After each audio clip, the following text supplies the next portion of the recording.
Mesdames et messieurs de la presse, bonsoir. Comme initialement prévu, je ne serai pas accompagné de mes deux collègues des infrastructures et travaux publics, les ministres d'État Alexis Guissaro, encore moins du ministre du Commerce extérieur Julien Paluku, qui devait intervenir à mes côtés pour faire la restitution de la mission que nous avions effectuée récemment à Genève en Suisse, où nous avons participé à une session extraordinaire de la Commission des Nations Unies pour les droits de l'homme. Nous avions prévu de faire aussi une réaction du gouvernement par rapport au communiqué que vous avez lu au terme de la dernière réunion de la SADC et de l'EAC, parce qu'évidemment, il y a des questions pour lesquelles vous sollicitez à avoir des éléments d'éclairage. Dès que mes collègues seront disponibles, nous pourrons évidemment revenir au-devant de vous pour que nous puissions discuter de ces sujets. Mais bien avant que nous ne puissions continuer dans les discussions de ce soir, je voudrais qu'on revienne sur la sensibilité et l'importance de la réunion à laquelle nous avons pris part à Genève en Suisse. Je voudrais qu'on réécoute notre ambassadeur à Genève et nous pourrons évidemment revenir sur ces plateaux pour quelques éléments avant que nous puissions vous donner la parole pour des questions. Donc en accord avec la technique, on va écouter ce qu'a été la demande de la République démocratique du Congo au monde rassemblé au commissariat des Nations Unies pour le droit de l'homme. Chers délégués, le projet de résolution soumis à l'examen du Conseil des droits de l'homme sous la cote qui venait d'être appelé ACR-S-37-L1 et intitulé Situation des droits de l'homme dans l'Est de la République démocratique du Congo demande principalement ce qui suit. Que le haut-commissaire aux droits de l'homme établisse d'urgence une mission d'établissement de faits sur les graves violations et atteintes aux droits de l'homme et les graves violations du droit international humanitaire commises dans les provinces du Nord et du Sud Kivu dans l'Est de la République démocratique du Congo, avec un mandat bien précis, principalement celui d'enquêter et d'établir les faits, les circonstances et les origines fondamentales de toutes les allégations de violations des droits de l'homme et d'atteinte à ces droits et de violations du droit international humanitaire, y compris celles touchant les femmes et les enfants et celles qui impliquent les violences sexuelles et sexistes. Et également de recueillir, rassembler et analyser les preuves de ces violations et atteintes, y compris celles qui touchent les femmes et les enfants, et d'enregistrer et préserver systématiquement toutes les informations, la documentation et les éléments de preuve, y compris les entretiens, les témoignages et le matériel médico-légal conformément aux meilleures pratiques internationales en vue de toute procédure judiciaire future.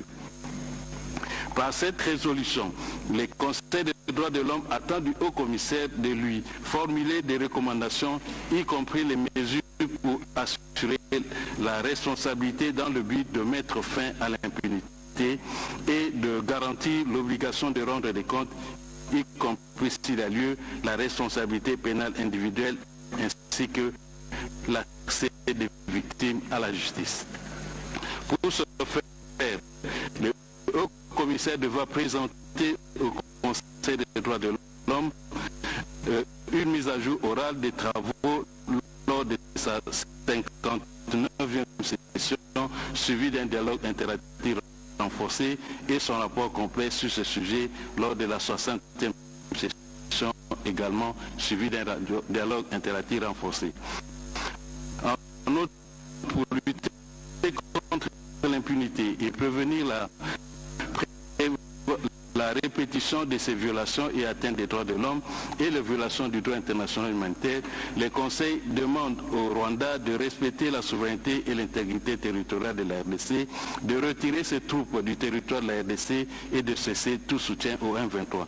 Par ailleurs, afin de pérenniser la culture de la redevabilité en matière de violations des droits de l'homme dans cette partie du territoire national de la RDC, en proie régulièrement à des attaques des forces armées étrangères et à des préjudice et force négative, la résolution propose également la création, à la fin du mandat de la mission d'observation de faits, d'une commission d'enquête indépendante pour poursuivre les travaux entrepris par la mission d'établissement des faits et avec le même mandat.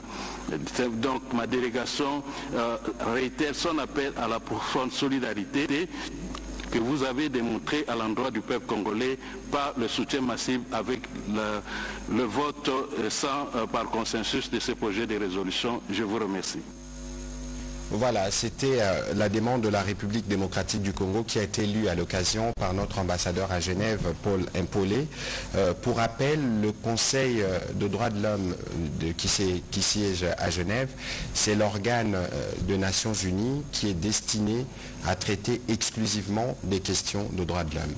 C'est une structure qui est née sous le cendre de la Commission des droits de l'homme qui faisait partie des institutions des Nations Unies, mais qui a été détachée, qui est basée à Genève, avec pour mission de faire le monitoring et les suivis de toutes les situations du droit de l'homme dans le monde. Depuis 2006, donc à sa création, jusqu'à aujourd'hui 2025, ils ont tenu 37 sessions extraordinaire. La 37e portait donc sur la République démocratique du Congo et c'était à la demande de notre gouvernement. Avant que le Conseil ne se réunisse dans la forme que vous avez vue, il fallait d'abord réunir les quorums, les signatures qui permettent la convocation d'une session extraordinaire. Les conseils, comme vous l'aviez suivi il y a quelques semaines, la République démocratique du Congo avait été élue et il y a 47 membres. Et donc, pour obtenir une session extraordinaire, il faut que les tiers, soit 16 membres, acceptent l'initiative avant que nous puissions, que cela ne puisse être approuvé par la hiérarchie de ce Conseil. Mais nous avions obtenu 30 signatures minimum, alors qu'on n'en avait besoin que de 16, et avec près de 22 États observateurs qui se sont prononcés. C'est dire que le monde, en tout cas pour ce qui concerne la question des droits de l'homme, s'est particulièrement mobilisé pour soutenir la République démocratique du Congo à l'occasion de cette session extraordinaire. Et des résolutions qui ont été ressorties, je présume que les services ont pris le soin de vous les distribuer pour lire la résolution et en comprendre la portée, parce que c'est pour la première fois, avec la répétitivité de crimes que nous avons dans l'Est de la RDC, que la plus haute instance de droits de l'homme mondiale décide d'avoir d'abord une mission qui viendra immédiatement pour faire l'établissement de faits. Ça veut dire le carnage dont on parle quotidiennement de plus de 3000 compatriotes a été précédé par des bombardements sur des camps des déplacés, des bombardements sur des écoles, des attaques sur le membre de la MONUSCO, des attaques sur les forces de la SAMI RDC. Il y a eu un étrange mélange des crimes commis de manière claire par les militaires et les soldats rwandais qui étaient dans cette opération dans la province du Nord Kivu, spécifiquement à Goma. Tout cela devra être suivi de près parce que nous voulons ici que justice puisse être faite pour que tous ceux qui se complaisent à rester dans ces cycles répétitifs de violence de la RDC puissent se terminer. Vous avez suivi les débats qui étaient en direct sur la télévision nationale. Vous avez suivi tous ces pays du monde qui se sont exprimés et qui ont dit clairement le nom du bourreau, le Rwanda, et la nécessité pour lui d'abord de retirer ses troupes du territoire de la République démocratique du Congo, mais aussi de cesser d'apporter ce soutien à ces mouvements pantins du M23 que vous connaissez bien de mauvaise réputation. Et donc, pour nous, ça représentait un moment important. C'est pour ça qu'il y a eu une grosse délégation gouvernementale qui est partie en appui à l'ambassadeur qui est sur place. Un moment important parce que la résolution que nous avons préparée à partir de Kinshasa a été approuvée à l'unanimité. Et donc c'était un bon point sur le point à la fois diplomatique, médiatique, mais aussi judiciaire. Parce qu'ici, nous voulons nous avons démontré au monde entier que les crimes qui sont commis ou qui ont été commis sont d'une extrême gravité. Et donc Donc les enquêtes partiront de la période de janvier 2022 jusqu'à ces jours. Évidemment, je pourrai revenir lorsqu'il vous sera donné de poser des questions sur d'autres éléments qui vous permettront de mieux comprendre le sens de cette démarche et ce que nous avons obtenu comme acquis qui permettra dans un bref avenir de commencer les investigations. D'abord, l'inspection des faits, ensuite les investigations suivant les normes tracées par le Haut Conseil des droits de l'homme des Nations Unies pour nous permettre d'obtenir la lumière et d'amener devant la justice tout ce qui se complaise dans la commission des crimes de guerre tels que nous l'avions présenté. Parallèlement à la réunion qui s'était née à Genève, il y avait eu la réunion des Malabo, de chefs d'État de la communauté des États de l'Afrique centrale, où vous avez vu aussi sûrement la colère du vice-ministre de la Défense qui participait dans la réunion des experts avant la réunion des chefs d'État et où il a été clairement demandé au Rwanda de lever ses troupes de la République démocratique du Congo. Évidemment, il a été condamné. La même condamnation avait fait l'objet il y a quelques jours d'une réunion de la SADC quand elle s'était réunie et vous avez suivi que samedi, le président de la République a participé en virtuel à la réunion des chefs d'État de deux communautés, de l'EAC et de la SADC, qui devaient plancher spécifiquement sur comment nous sortons de la situation actuellement à Goma où nos populations, nos milliers de populations sont obligées de déployer sous la dictature des occupants, mais aussi le besoin pour eux d'acheminer urgemment une aide humanitaire. Vous savez que là-bas, nous avons 2 millions de compatriotes, certains qui étaient dans des cas de déplacés et qui sont dans des situations qui requièrent une action immédiate. À ces propos, je pense que vous avez tous lu les communiqués qui avaient été faits à cet effet hier par le gouvernement, où nous avons pris acte des mesures immédiates, notamment les cessez-le-feu immédiats et la cessation des hostilités, l'acheminement urgent d'une assistance humanitaire, y compris les rapatriements des dépouilles et l'évacuation des blessés, l'ouverture et la sécurisation de principaux axes logistiques, y compris le voie routière et lacustre, la réouverture immédiate de l'aéroport de Goma et la sécurisation de la ville de Goma et de ses environs. Le gouvernement aussi a réaffirmé le rôle central du processus de Luanda et de Nairobi qui aujourd'hui représente pour nous la boussole qui peut nous permettre d'aller justement tacler, pour utiliser, franciser un verbe anglais, pour aller donner une réponse rapide à la situation qui se passe dans l'est de la République démocratique du Congo. Si les présidents rwandais étaient venus à Luanda, on ne parlerait pas de ce dont on parle aujourd'hui. Donc il est clair, évident, que c'est lui qui est l'obstacle à la paix est connu et l'occasion de la réunion des deux communautés, à la fois de l'Afrique orientale, l'EAC, de l'Afrique australe, la SADC, a permis de baliser la voie à ce qui doit normalement permettre le retour à la normale. Je sais qu'il y aura des questions des part et d'autre sur ces sujets-là, parce que ce n'est pas le premier sommet qui sort des recommandations contraignantes et qui doivent être appliquées de tous. Mais vous savez, le président de la République, comme nous tous, nous avons toujours pensé qu'il est possible de faire la paix. Donc, mais cela ne nous empêche pas de rester vigilants dans ce qui doit être fait. Et d'ailleurs, bien avant que je n'arrive ici, nous étions en réunion avec le président de la République et la première ministre. Nous avons eu l'occasion à la fois de faire la restitution de la mission de Genève, mais aussi de parler évidemment du sommet qui s'est tenu à Dar es Salaam, mais aussi les différentes implications de ce que doit être notre part de responsabilité pour permettre la mise en œuvre des résolutions qui en sont ressorties. Voilà au plan ce que je peux dire en termes d'introduction à ces briefings de ce soir, mais je dois rappeler que nous restons tous solidaires de la population, de notre population qui place sous l'occupation rwandaise à Goma. Nous voyons tous les jours des cas des exactions, mais nous leur demandons d'être courageux parce que l'action qui est faite au niveau du président de la République permettra de leur sortir du dictat des agresseurs qui ont tué impunément jeunes, femmes et casques bleus. Voilà ce que je pouvais dire en liminaire pour vous permettre de poser vos questions sur les sujets qui ont été tout à l'heure. On va commencer la série avec M. Jacques Mlouba.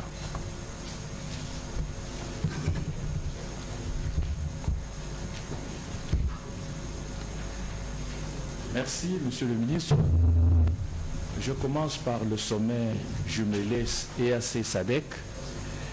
Le gouvernement, vous avez résumé les résolutions en 5 grandes résolutions et vous avez pris acte, le gouvernement congolais a pris acte de ces résolutions. Mais je voudrais que vous soyez un peu plus clair. Est-ce que le gouvernement accepte toutes les résolutions issues de cette rencontre? Est-ce que le gouvernement est satisfait quand on sait que dans ces résolutions, nullement il a été dit clairement, il a été demandé au Rwanda, qui n'a pas été cité, de quitter par exemple la ville de Goma et de retourner à des milliers de kilomètres de la ville de Goma. Donc aujourd'hui, la RDC où le gouvernement n'a pas le contrôle de Goma, ça n'a pas été dit. Et de deux, quand on sait que pendant ce sommet, il y a eu des absents, des grands absents, le président sud-africain n'était pas là, le Burundais non plus, ainsi que le parrain Lorenzo. Est-ce que c'est un sommet qui a apporté une partie de la solution au problème que connaît la RDC aujourd'hui? Je crois que oui, une partie de la solution, parce que ceux qui n'étaient pas présents, il y avait des représentants. Et donc la problématique est connue. Hein. À Addis, à Dar es Salaam, on n'allait pas pour pointer le coupable. On allait pour voir comment on esquisse les pistes des solutions, parce que j'ai commencé par vous dire tout à l'heure qu'il y avait une réunion qui avait précédé celle-là au niveau de la SADC. Il y avait une réunion qui s'était tenue aussi au niveau de la communauté des États de l'Afrique de l'Est. Et ici aujourd'hui, la préoccupation principale que nous avons, évidemment, la question de Goma a été une question qui était au centre. Et je vous épargne des délibérations, des discussions, je n'y avais pas pris part, mais les résolutions qui en sont ressorties l'ont été de manière unanime. Ça veut dire que tout le monde a approuvé. Les premiers points qui étaient les plus importants, c'était la cessation immédiate, les cessez-le-feu. On a un délai de 5 jours où nous devons observer ce qui va se passer sur le terrain. Mais je dois vous rappeler aussi qu'il avait été dit, c'est pour ça que nous avons pris le soin de vous partager les communiqués en amont et de nous assurer que vous l'avez lu, parce qu'il faut éviter des interprétations qui sortent du contexte. Le premier point, les sommets de point 10, les sommets conjoints, c'est rappelé que les sommets de l'EAC et la SADC ont tous délibéré sur la situation dans l'Est de la RDC et ont lancé un appel aux actions suivantes. La cessation des hostilités, un cessez-le-feu immédiat, le rétablissement des services publics essentiels et des voies d'approvisionnement en denrées alimentaires et autres produits de base essentiels afin que soit assurée l'aide humanitaire et la résolution pacifique du conflit par les biais du processus de Luanda et de Nairobi. Ça, c'est les 3 points clés.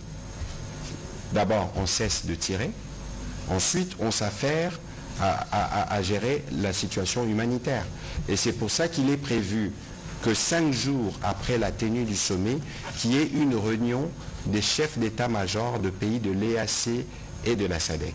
C'est au cours de cette réunion d'état-major que les militaires vont proposer un plan qui va permettre d'assurer la sécurisation des Goma et qui va permettre plus tard, parce qu'on parle ici, le rétablissement des services publics, c'est essentiel, l'eau et l'électricité et le corollaire. Mais avant que ces services essentiels ne puissent être restaurés, il faut bien qu'on s'assure de la sécurité des uns des autres, en face du comportement criminel de ceux qui sont et qui tuent. Et donc il y aura évidemment, au cours de cette réunion, notre chef d'état-major général va y participer. C'est ce qui permettra à son terme d'établir le périmètre de sécurité, parce qu'aujourd'hui, il faut être en mesure d'acheminer l'appui humanitaire. Par exemple, nous faisions une campagne de don de sang. Nous savons qu'il y a plus de 3000 blessés sur place. Il faut avoir le canal que Bruno Le Marquis de la MONUSCO appelle ligne de vie. L'aéroport de Goma, c'est à l'ouverture de l'aéroport qu'on pourra acheminer notamment l'aide humanitaire. On a parlé plus tard des axes routiers, mais tout ceci doit se faire dans un cadre sécurisé où on s'assure que lorsque les populations doivent bouger d'un point A à un point B, ils n'ont pas de risques. Et donc les autres détails, évidemment, que nous y reviendrons au fur et à mesure. Mais il faut considérer que la première exigence pour nous, évidemment, c'est que les forces rwandaises quittent les territoires de la République démocratique du Congo. C'est connu, c'est clair. Ici, il y a eu un premier point de discussion qui va conduire à des discussions au niveau opérationnel des militaires et qui va conduire plus tard à une réunion de politique. Et donc, il faut considérer que nous avons des points de vigilance qui vont nous permettre d'avancer pour arriver vers les solutions que nous souhaitons. Je dois rappeler ici, la question pour nous, on ne peut pas être satisfait parce que ce n'est qu'une étape. la satisfaction pour nous, c'est de nous assurer d'abord que nos populations des Goma ne pleuillent plus sous les dictats des agresseurs. Et ceci doit s'étendre partout dans le cadre de ce qui avait été convenu. C'est ça l'objectif du gouvernement. Parce que lorsque nous vous disons que nous avons des fronts, un front militaire, un front diplomatique, un front judiciaire, un front médiatique, un front économique, on a même rajouté un front spirituel, c'est la combinaison de tous ces fronts qui vont nous permettre d'avancer. Ici, il y avait une grosse pression qui pesait sur la région, parce qu'il y avait des risques d'embrasement, et cette réunion a permis de baliser la voie, et nous allons être évidemment vigilants dans les cadres du suivi de ce qui avait été convenu et des actes qui doivent être posés par les uns les autres pour que nous puissions nous arriver à notre objectif qui est celle de la restauration de la sécurité à Goma avec évidemment les départs des agresseurs et surtout immédiatement la possibilité pour nous d'envoyer de l'aide humanitaire à nos compatriotes et voir comment soulager les cas des blessés et de ceux qui sont pris ceux qui sont pris entre les mains plutôt des agresseurs qui sont à Goma pour le moment. Voilà. Deuxième petite question, justement en rapport avec le même sommet qui a décidé la jonction du processus de Nairobi et de Luanda. Pour certains analystes, monsieur le ministre, c'est avantageux pour le Rwanda.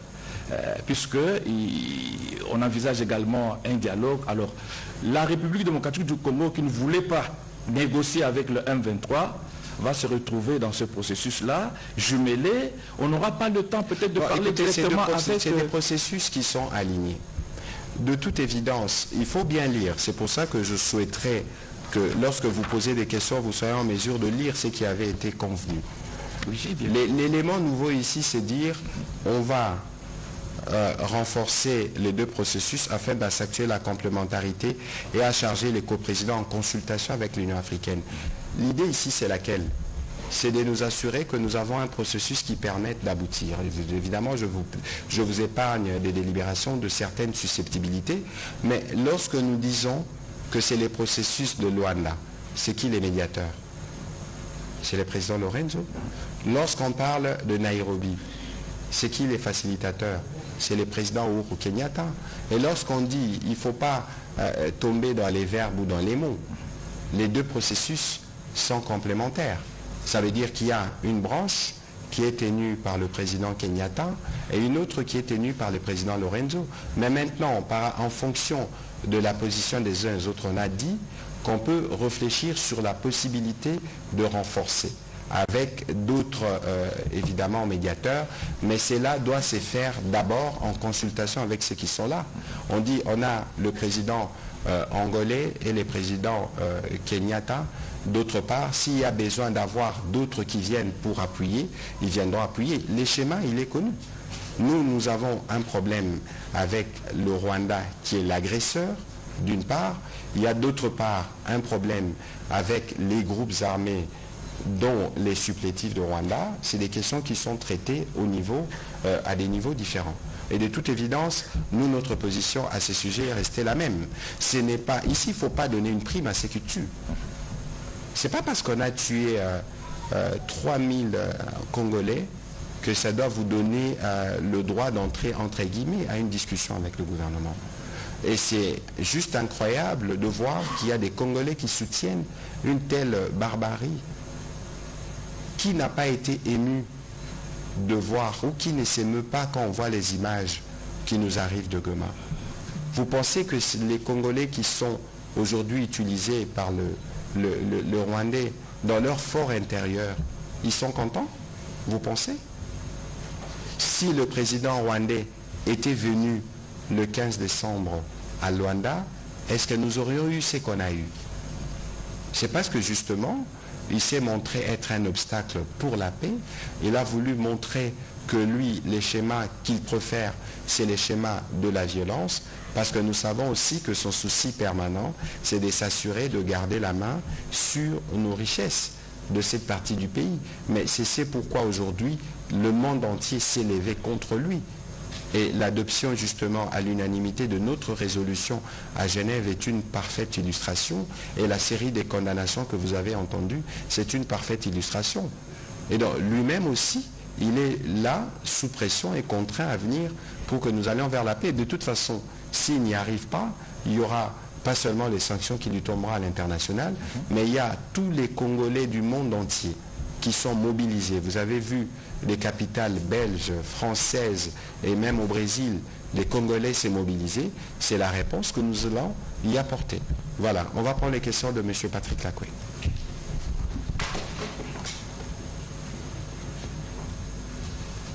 Excellence, merci pour la parole. Revenons au Conseil de droits de l'homme des Nations Unies.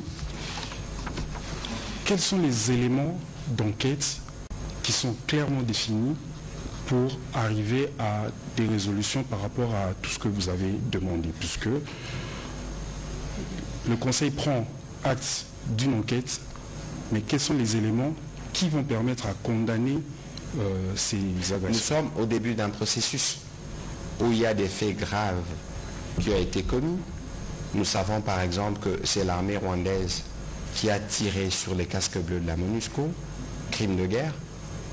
Nous savons qu'ils ont tiré sur les sites des déplacés, notamment à Roussaïo. C'est aussi une autre forme de crime de guerre. Nous avons en tout cas aujourd'hui la possibilité de noter qu'il y a eu des crimes imprescriptibles. Mais ici, parce qu'il y a un besoin de justice, la justice fonctionne suivant des règles. Et donc c'est pour ça qu'au niveau du Haut Conseil des Nations Unies pour le droit de l'homme, on a voulu commencer par les commencements, où on veut d'abord envoyer une mission qui va faire l'établissement de faits et qui sera suivie par une commission d'enquête qui viendra investiguer sur chaque cas qui seront répertoriés. On a beaucoup insisté sur les violences ou les violations des droits de l'homme commis sur les femmes et les enfants.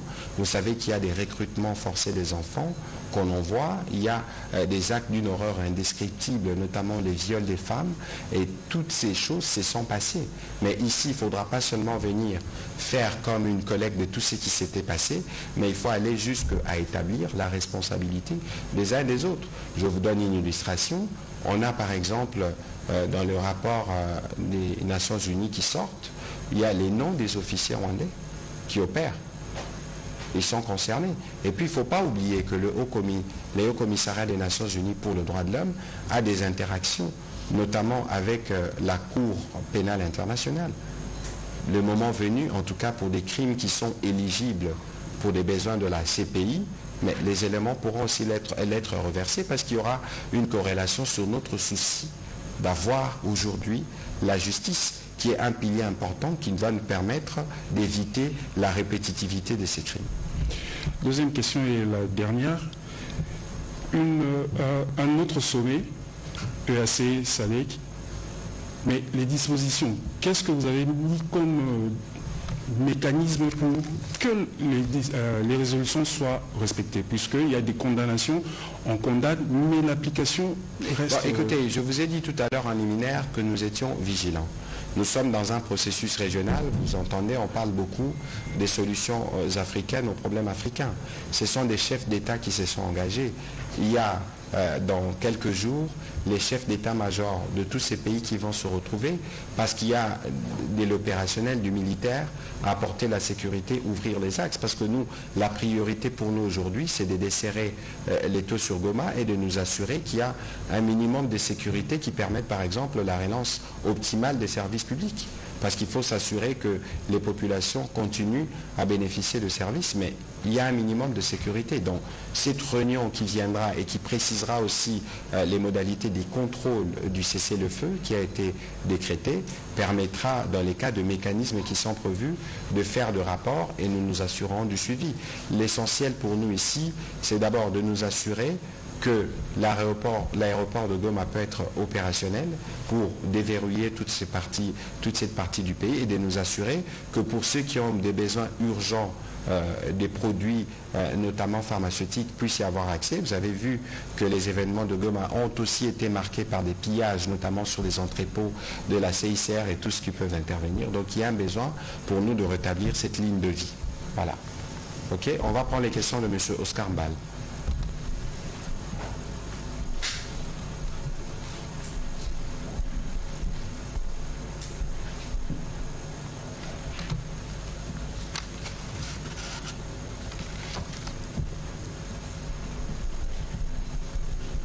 Merci, Monsieur le Ministre, pour la parole. J'ai deux petites questions.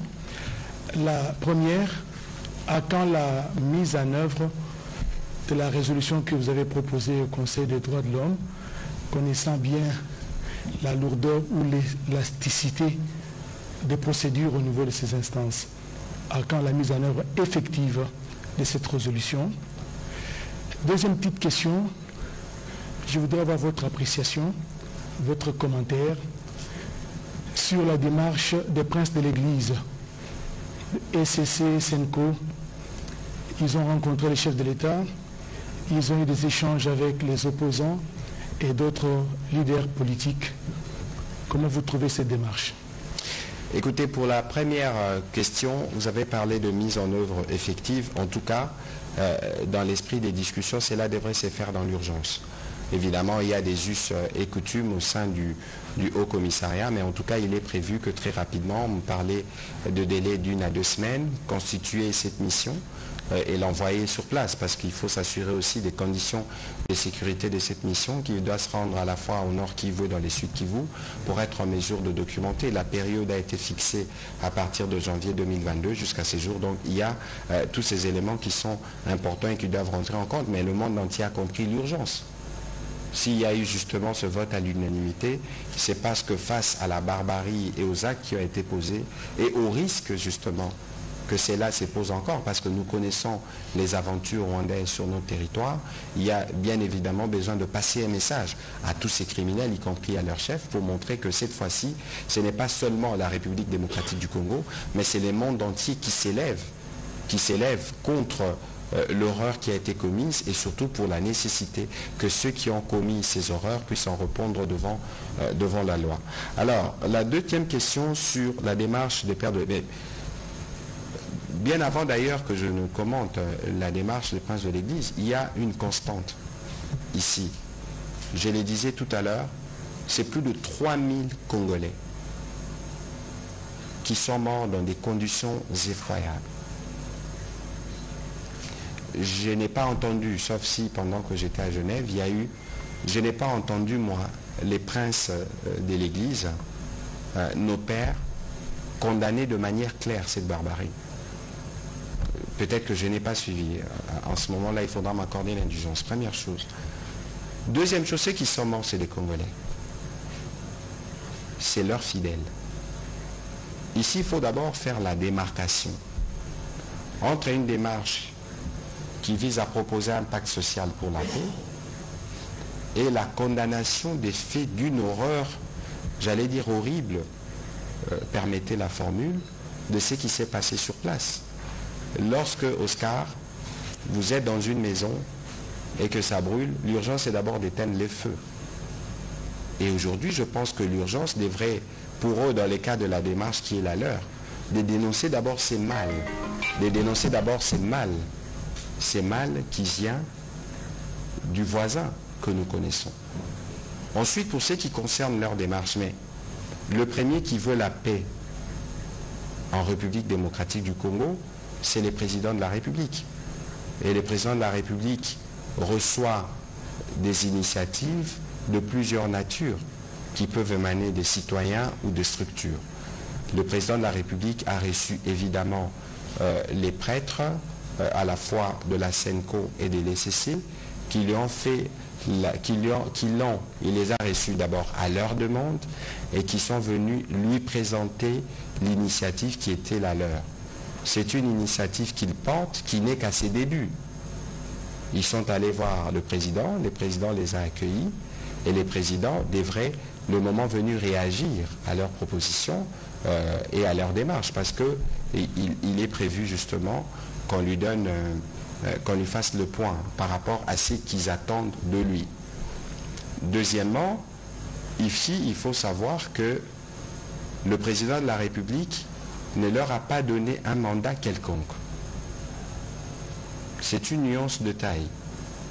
Ils ont vu le président, ils avaient des propositions, mais le président de la République ne leur a pas donné un quelconque mandat pour l'engager.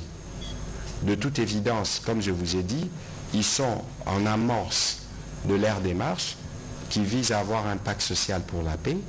Personne ne peut la décliner. même pas le président de la République, parce que lui-même, il a toujours été chantre de la paix. Mais ici, il faut situer la démarche dans le cadre d'une action portée par elle, et ne pas faire d'amalgame et considérer qu'ils ont reçu un mandat du président de la République pour faire cette démarche-là. Je crois que l'abbé Chollet, qui s'est exprimé après la réunion avec le président de la République, a été clair là-dessus. Et les choses doivent être comprises dans ces canons. Mais pour ce qui nous concerne spécifiquement aujourd'hui, en tout cas tous les Congolais, d'où qu'ils soient, devraient de manière claire et sans ambiguïté condamner cette barbarie et cette violence. Vous avez vu les condamnations qui sont venues du monde entier. Ce serait signe de solidarité. Voilà. On va prendre les prochaines questions de M. Célestin Zéoula.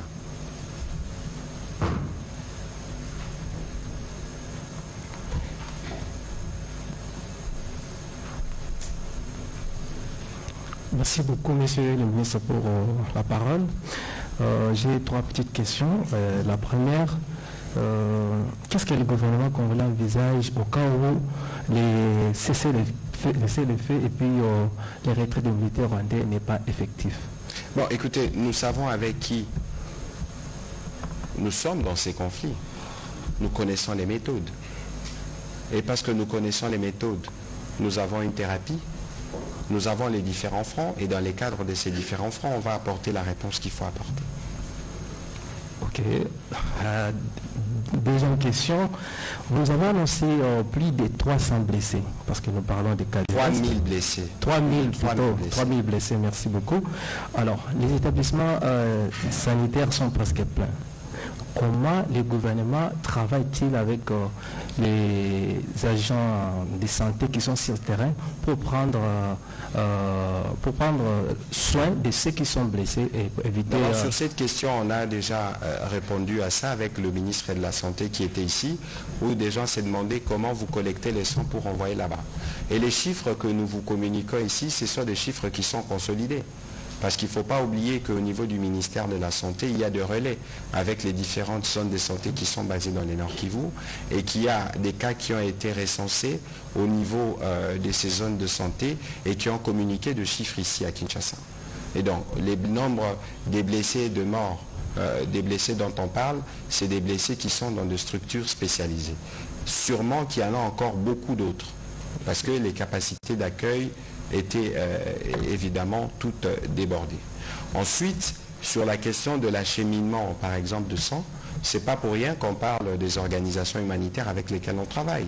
Même l'occupant rwandais qui est là le sait, que même si nous sommes en temps de guerre, vous ne pouvez pas empêcher aux populations de bénéficier des soins qu'il faut.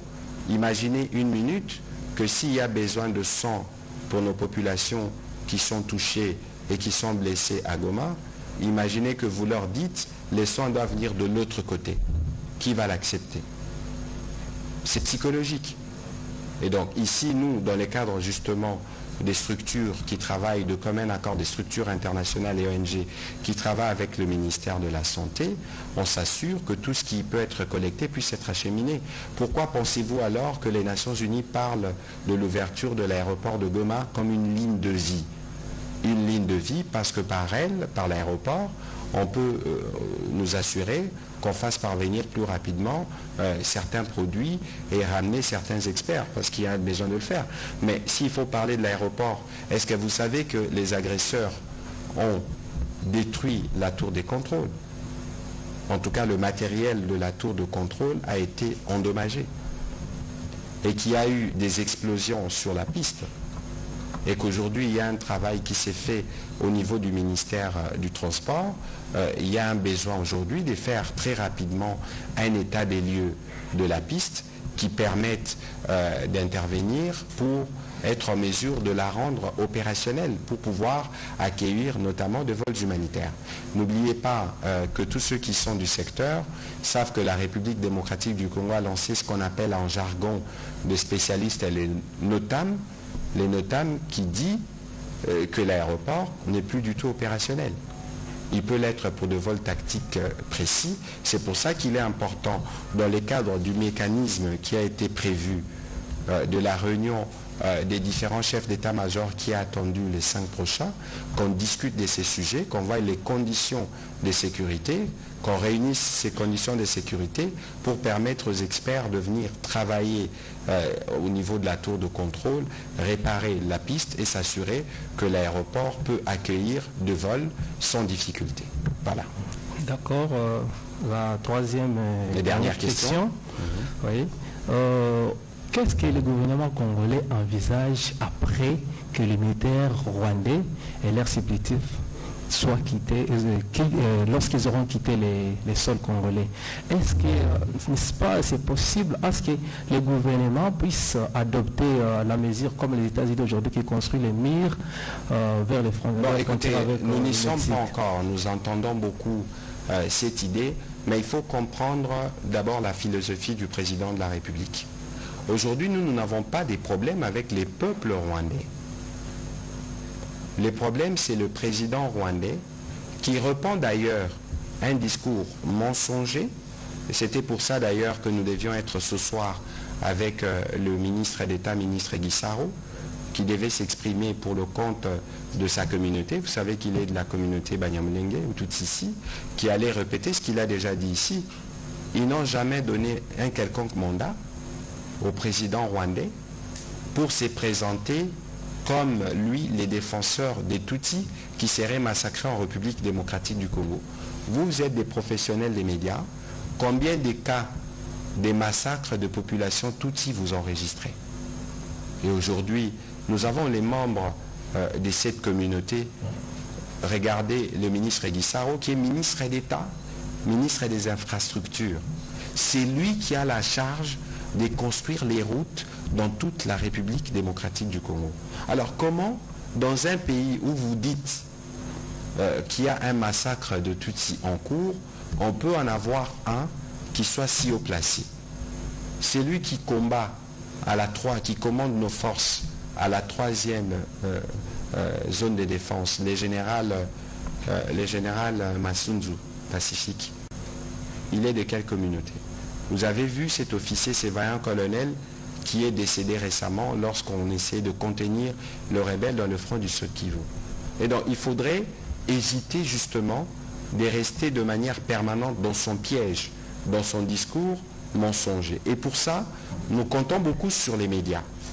Parce que lorsque de manière régulière vous entendez discours de haine, moi je ne sais pas si dans votre environnement, vous avez déjà vécu des cas comme ça. Auquel cas, notre position comme gouvernement est connue. Nous condamnons toute forme de discours de haine contre n'importe quelle communauté. C'est le principe, parce que, regardez, la RDC, c'est 450 tribus. Si aujourd'hui, chaque tribu devrait être défendue ou devrait s'organiser pour se défendre, on aurait 450 petites guerres. Non. Dans un pays, c'est la police et l'armée qui se charge de la protection de toutes les communautés. Cette stigmatisation dont fait preuve le président rwandais expose nos frères qui sont membres de cette communauté. Parce que c'est normal que les autres se posent la question. Nous sommes avec vous, des Congolais, comment lui peut se présenter comme votre protecteur? Et ça n'a pas de sens, tout simplement. Et que le président rwandais ne peut pas se dire qu'il a le droit, lui, de commettre de massacres sur d'autres communautés, parce que lui, il ressent les besoins de défendre une communauté, qui du reste ne lui a rien demandé. Et donc aujourd'hui, il y a des problèmes des communautés partout. Regardez, ici à Kinshasa, on nous a alertés parce que nous faisons un suivi étroit de la question des Mobundo. Regardez ce qui s'est passé récemment à Kisangani avec la question des Mbole et des Lengola. Il y a eu un forum qui a permis la restauration de la paix. Donc il faut considérer que le président Kagame, non seulement sur le prétexte du discours ethnique ou encore sur l'éternel prétexte des FDLR, il y a un cadre où tous ces sujets ont été discutés. Le cadre de Luanda, il aurait dû venir en ce moment-là pour y mettre fin et nous assurer que nous entrons dans un cycle qui va permettre plus tard aux populations rwandaises et congolaises de vivre en bon voisinage. Est-ce qu'il faut construire le mur parce qu'il y a un individu qui du reste passera pour séparer des peuples qui y ont été reliés par la nature? Et l'irruption du Nyiragongo avait rappelé que le sort de ces deux peuples pouvait être lié à un moment ou à un autre. Ici, il faut que les amis, les peuples rwandais qui nous suivent comprennent que leur président est dans une aventure dont lui-même doit porter la responsabilité, où il raconte justement des mensonges à sa population, prétextant qu'en RDC, on tuerait des Tutsis pour qu'il en soit le protecteur. Il est hors de question parce qu'en République démocratique du Congo, cela ne se passe pas. Et il faut bien qu'il arrête. Vous avez vu l'enquête du Guardian qui est sortie il y a quelques jours, qui parle des milliers, en tout cas, il y a plusieurs milliers de soldats rwandais qui sont morts en RDC et qui n'ont pas de droit à des obsèques, et parfois les familles recueillent des cercueils vides, et parfois des familles ne sont même pas au courant que leurs enfants sont morts parce qu'il faut assouvir l'appétit du président qui tient à tout prix à continuer à piller l'Est de la République démocratique du Congo. Je crois qu'aujourd'hui, nous sommes engagés dans une dynamique qui va nous permettre à son terme de restaurer la paix et la sécurité dans notre pays, et pour ça, le président de la République est pleinement debout. On va prendre les questions de M. John Kanyinyu. Merci, Monsieur le ministre, pour la parole. La RDC a demandé et obtenu l'enquête sur les violations des droits de l'homme à Goma et dans d'autres parties du pays, dans le Sud Kivu. Mais à quoi, selon vous, va servir le rapport, sachant que le rapport mapping jusqu'à aujourd'hui n'a jamais produit ses effets? La deuxième préoccupation, on est rentré sur Goma et en 2012, la CIRGL avait contré le M23 de cette époque-là de quitter Goma. Cette fois-là, ça n'a pas été le cas au sommet SADC et AC à Dar es Salaam. Et la RDC semble s'écourber par rapport à cette décision. Est-ce une position de faiblesse? La dernière question, j'ai compris que le gouvernement congolais aime vraiment son peuple. Et au moment où je vous parle, j'ai aussi des familles à Goma. Goma est coupé du courant. Il n'y a pas du courant à Goma parce que la ligne était endommagée au niveau du Sud Kivu. Comme le gouvernement congolais aime son peuple, n'est-il pas possible de voir dans quelle mesure rétablir le courant à Goma, parce qu'il y a des maternités, il y a des structures qui accueillent des enfants, des nouveau-nés. Est-ce que le gouvernement ne peut pas faire quelque chose pour sauver des vies humaines en attendant son aide humanitaire prochaine? Merci. Bon, écoutez, sur votre deuxième question, je rappelle encore, si vous lisez les communiqués, c'est pour ça qu'on l'avait distribué, le point 10, après le point A, où nous parlons de cessation des hostilités et de cesser le feu immédiat, au point B, nous parlons du rétablissement de services publics essentiels et de voies d'approvisionnement en denrées alimentaires. Mais vous savez qui est-ce qui a saboté? Vous savez qui est-ce qui ont saboté les sources de production de l'énergie de la ville de Goma? Aujourd'hui, c'est les bourreaux qui y sont, c'est évident. Mais quoi qu'il en soit, nous travaillons justement pour que nous puissions réunir les conditions de sécurité qui nous permettent d'agir. Et c'est ça qui fera l'objet de la réunion prévue avec les différents chefs d'état-major, parce qu'il faut s'assurer que lorsqu'on mettra en place un dispositif de sécurité et que les voies sont sécurisées, qu'il n'y ait pas de tracasseries et qu'il n'y ait pas des balles qui finissent sur la tête des paisibles populations, parce que nous connaissons les méthodes et la barbarie de l'armée rwandaise. Alors, sur le premier volet de votre question, vous avez dit CIRGL. Les contextes ne sont pas les mêmes. Ici, nous sommes dans un contexte où nous étions déjà à table. Et ça fait plus de 2 ans que nous y étions. Et dans ces contextes-là, on avait déjà convenu de plusieurs étapes de comment les choses devraient se passer. Mais ici, vous avez quelqu'un qui n'est pas venu. J'aimerais que vous puissiez lire, parce que ça, pour nous, c'était un point crucial. Le point 15. Le sommet a appelé à mettre en œuvre le concept des opérations CONOPS du plan harmonisé conçu pour neutraliser les FDLR et suspendre les mesures défensives du Rwanda, ainsi que pour désengager ses forces depuis la République démocratique du Congo conformément aux engagements pris dans le cadre du processus de Luanda. Point 15. Point 17. Le sommet a recommandé que les modalités de retrait des forces armées étrangères non invitées du territoire de la République démocratique du Congo puissent être élaborées et mises en œuvre. Pour nous, c'est une question prioritaire. Et donc, on verra la question, les rapports qui sera fait par les militaires et les chefs d'état-major, notre chef d'état-major y participera. Et c'est de la suite de tout ça que le reste suivra parce qu'il faut restaurer les conditions de sécurité. C'est les premiers points. Voilà. On va prendre... Oui, il y avait sur l'enquête que la RDC a décroché, mais...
de l'impunité qui permet la répétitivité des crimes.